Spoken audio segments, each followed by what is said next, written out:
প্রথম ভারতবর্ষের কোন মুখ্যমন্ত্রী তিনি অন ক্যামেরা দাঙ্গাকারীদের সমর্থন করছেন।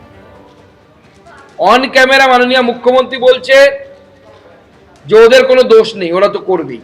মমতা বন্দ্যোপাধ্যায় বলছেন পরিযায়ী শ্রমিকের উপর অত্যাচার হয়েছে, তাই হচ্ছে, বিজেপি করাচ্ছে।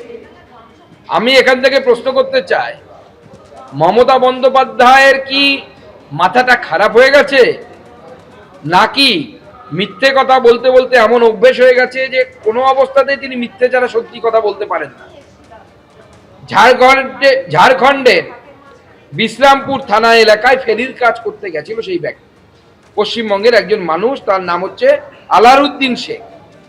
তার অস্বাভাবিক মৃত্যু বলে অভিযোগ উঠেছে। এখনো পর্যন্ত কোনো ভিডিও পাওয়া যায়নি, কোনো তথ্য প্রমাণ পাওয়া যায়নি।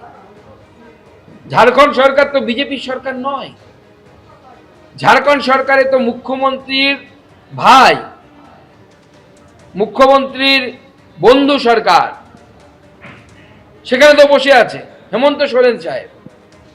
সেখানে তো ভারতীয় জনতা পার্টির সরকার নেই। তবে এই যে আলারউদ্দিন শেখের যদি কোনো মৃত্যু হয় অত্যাচারের ফলে, তার দায় ভারতীয় জনতা পার্টির উপর মমতা বন্দ্যোপাধ্যায় কেন চাপাচ্ছেন? এই প্রশ্নের উত্তর দিতে হবে। সিএ এবং ওয়াকফ অশান্তি ফিরল মুর্শিদাবাদের বেলডাঙ্গায়। ঝাড়খণ্ডে পরিযায়ী শ্রমিকের রহস্য মৃত্যুতে প্রতিবাদের নামে তাণ্ডব চলল দীর্ঘক্ষণ ধরে। নৈরাজ্যের বেলডাঙ্গায় ঘন্টার পর ঘন্টা রেল অবরোধ হয়ে রইল, জাতীয় সড়ক অবরোধ হয়ে রইল। পরিযায়ী শ্রমিকের মৃত্যুর প্রতিবাদে যেভাবে তাণ্ডব চলল, আর সেখানেই প্রশ্ন উঠে গিয়েছে পুলিশের ভূমিকা নিয়ে। সরাসরি কথা বলবো, আমাদের প্রতিনিধি শিবাশিস মৌলিক এই মুহূর্তে রয়েছে। শিবাশিস, এটাই তো প্রশ্ন যে দীর্ঘক্ষণ ধরে এইভাবে প্রতিবাদের নামে তাণ্ডব চলল, অথচ পুলিশ কেন হস্তক্ষেপ করলো না? পুলিশ সূত্রে কি জানতে পারছো, সর্বশেষ কি আপডেট রয়েছে এবং কারা চালালো এই তাণ্ডব?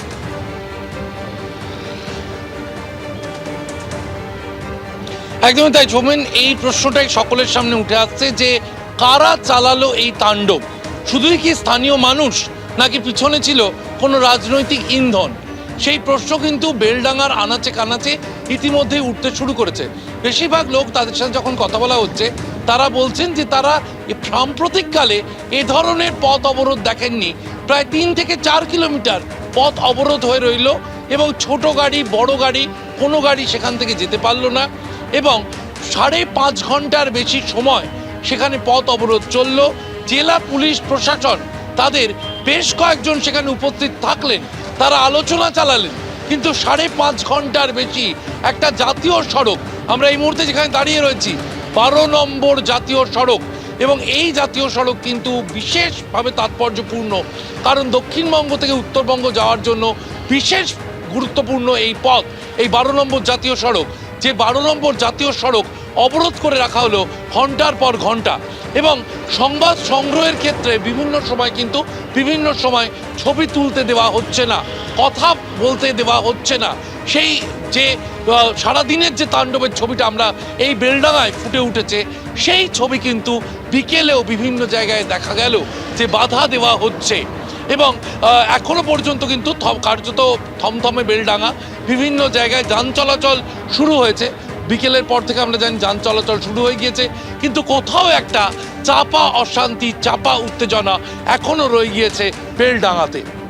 শিবাশিস, তুমি আমাদের সঙ্গে থাকো। ওয়াকফ অশান্তি ফের ফিরল মুর্শিদাবাদের বেলডাঙ্গায়। কয়েক মাস আগে যেভাবে ওয়াকফ নিয়ে অশান্ত হয়ে উঠেছিল মুর্শিদাবাদের বিভিন্ন জায়গায়, আজ বেলডাঙ্গায় এক পরিযায়ী শ্রমিকের, ঝাড়খণ্ডে পরিযায়ী শ্রমিকের মৃত্যুর প্রতিবাদে পরিস্থিতি উত্তপ্ত হয়ে ওঠে।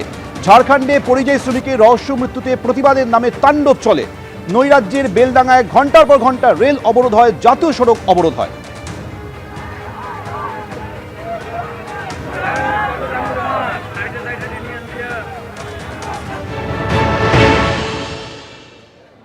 মহেশপুরের সেই জাতীয় সড়কে দাঁড়িয়ে রয়েছি। দুই দিকের লেন কিন্তু বন্ধ, এবং তোমাকে দেখানোর চেষ্টা করব যে দুই দিকের লেনে প্রচুর মানুষজন তারা অবরোধ করে আছেন এবং দীর্ঘ যানজট রয়েছে দুদিকেই। একেবারে কলকাতাগামী এবং বহরমপুরগামী দুদিকের রাস্তা কিন্তু অবরোধ হয়ে রয়েছে এবং যানজট রয়েছে এই জায়গাটায়। এবং স্থানীয় মানুষজন যারা অবরোধ করেছেন তারা একটাই দাবি করছেন যে এই যে ঘটনা ঘটেছে সেই ঘটনার উপযুক্ত শাস্তি, যারা এই ঘটনা ঘটিয়েছেন তাদের দৃষ্টান্তমূলক শাস্তি, এবং যে ক্ষতিগ্রস্ত পরিবারের যে ক্ষতিপূরণের ব্যবস্থা, এইটা নিশ্চিত করতে হবে। একের পর এক মুর্শিদাবাদ জেলার পরিযায়ী শ্রমিক বিভিন্ন রাজ্যে গিয়ে, ভিন রাজ্যে গিয়ে আক্রান্ত হচ্ছেন। এর একটা হ্যস্ত করতে হবে। এবং অবরোধকারীদের একটাই বক্তব্য যে যেভাবে পরিযায়ী শ্রমিকদের, মুর্শিদাবাদ থেকে বাইরে যাওয়া যে পরিযায়ী শ্রমিকদের উপর আক্রমণ করা হচ্ছে, তার একবারে সুনির্দিষ্ট কোনো একটা ব্যবস্থা করতে হবে। এইভাবে একের পর এক পরিযায়ী শ্রমিক এবং তার পরিবারের ওপর আক্রান্ত হওয়ার ঘটনা আর মেনে নেওয়া যায় না বলে তাদের এই দাবি। এবং তারা চাইছেন যে একেবারে এই যে ঘটনাটা ঘটেছে ঝাড়খণ্ডে, তার দৃষ্টান্তমূলক শাস্তির তারা দাবি করেছেন।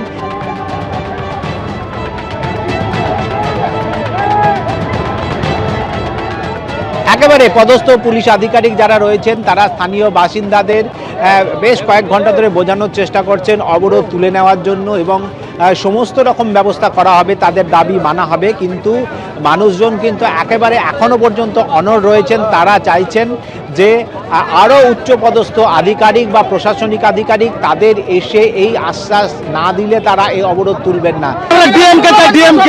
ডিএম ছাড়া আমরা অবরোধ দিবে না, এখানে বললে মারছে। আমরা কি দেশের নাগরিক না? আমাদের রক্ত মাংস নাই, আমাদের স্বাধীনতা নাই। স্বাধীন দেশে আমরা এখানে ডিএম কে চাই, মুখ্যমন্ত্রীকে চাই। শুরু হয়েছে, এখনো ডিএম ছেড়ে আসেনি, এসপি কুমার সানিরাজ আসেনি, ওসি কেউ আসেনি, কোনো মন্ত্রী আসেনি, কোনো নেতা আসেনি। এরকম দীর্ঘ ঘটনা। আগামী উড়িষ্যায় হলো আমাদের জুয়েল রানা, ও মারা গেল কিছুদিন আগে, ঝাড়খণ্ডে মারা গেল, আজ সেই সেম ঘটনা মারা গেল। এখনো কোনো প্রশ্ন নাই। মুখ্যমন্ত্রী এসে আমাদেরকে এখানটা আমাদের সিদ্ধান্ত লেখ, যারা যাদের বাড়ি লাশ মরে গেছে তাদের বাড়ি যাক, তাদের বাড়ি যেয়ে তাদের সহযোগিতা করুন। আন্দোলনকারীরা অনড় রয়েছেন যে সর্বোচ্চ যে আধিকারিক রয়েছেন, প্রশাসনিক আধিকারিক এবং সর্বোচ্চ জনপ্রতিনিধি যারা রয়েছেন, তাদের যতক্ষণ না আসবেন ততক্ষণ এই তাদের আন্দোলন কিন্তু চলবে। বেলডাঙ্গায় এই তাণ্ডব বিজেপিকে নিশানা করেছেন মুখ্যমন্ত্রী মমতা বন্দ্যোপাধ্যায়। তিনি বলছেন রাজনৈতিক স্বার্থ চরিতার্থ করার জন্য উস্কানি দেওয়া হচ্ছে, বিজেপি দাঙ্গা লাগানোর চেষ্টা করছে। বেলডাঙ্গায় কাদের প্ররোচনায় এই ঘটনা ঘটেছে সবাই জানে। কি বললেন মুখ্যমন্ত্রী শোনাবো।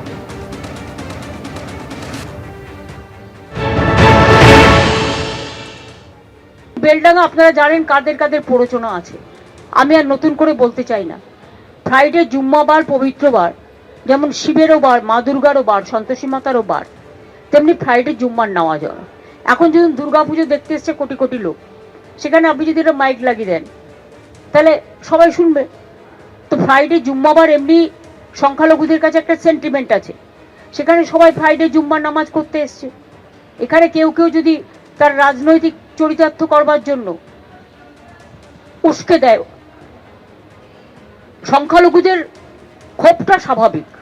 মাইগ্রেন্ট লেবারদের উপর যে অত্যাচার হচ্ছে প্রত্যেকটা কেস আমরা টেক আপ করছি, এফআইআরও হয়েছে প্রত্যেকটা, আমরা অ্যারেস্টও করব, অ্যারেস্ট আমরা করছি এবং করব।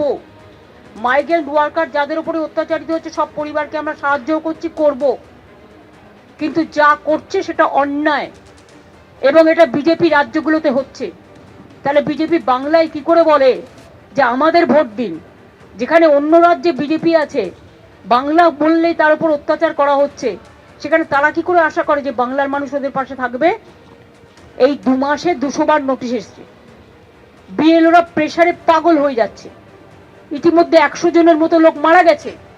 এটা আপনাদের বুঝতে হবে কি সাংঘাতিক সিচুয়েশন। এরা ইচ্ছা করে বাংলায় দাঙ্গা লাগানোর চেষ্টা করছে, বিজেপির প্ল্যান এটা। নিজেরা ভোটে পারবে না তাই ভোট পাকাচ্ছে, করছে লুট, বলছে ঝুট। এদিকে আজকের ঘটনা নিয়ে শুভেন্দু অধিকারী বলছেন শুক্রবার হলে ওরা জমায়েত হয়, নিজেই বলেছেন মুখ্যমন্ত্রী। এটাই হচ্ছে রাজ্যের হাল, বললেন বিরোধী দলনেতা। পুলিশ মন্ত্রী নিজে বলে গেছেন শুক্রবার সব ছাড় আছে। উনি নিজেই বলে গেছেন যে শুক্রবার দিন ওরা একটু জমায়েত টমায়েত হয়, একটু প্রতিবাদ করে। এইটা হচ্ছে পশ্চিমবঙ্গের পুলিশ মন্ত্রী তথা মুখ্যমন্ত্রীর বক্তব্য। এই হচ্ছে রাজ্যের বর্তমান অবস্থা। এই অবস্থার পরিপ্রেক্ষিতে আমরা ভারতীয় জনতা পার্টি মনে করি যে অবিলম্বে এর বিরুদ্ধে সমস্ত সাংবিধানিক প্রতিষ্ঠানগুলি তাদের এগিয়ে এসে পশ্চিমবঙ্গের সাধারণ জনগণ সরকারি সম্পত্তি স্বাভাবিক জীবনযাপন করার ক্ষেত্রে যে পরিবেশ পরিস্থিতি তৈরি করেছে তৃণমূল কংগ্রেসের গুন্ডারা পুলিশকে দর্শক বানিয়ে, এর বিরুদ্ধে যথাবিহিত ব্যবস্থা গ্রহণ করা হোক। এবিপি আনন্দ, এগিয়ে থাকে, এগিয়ে রাখে।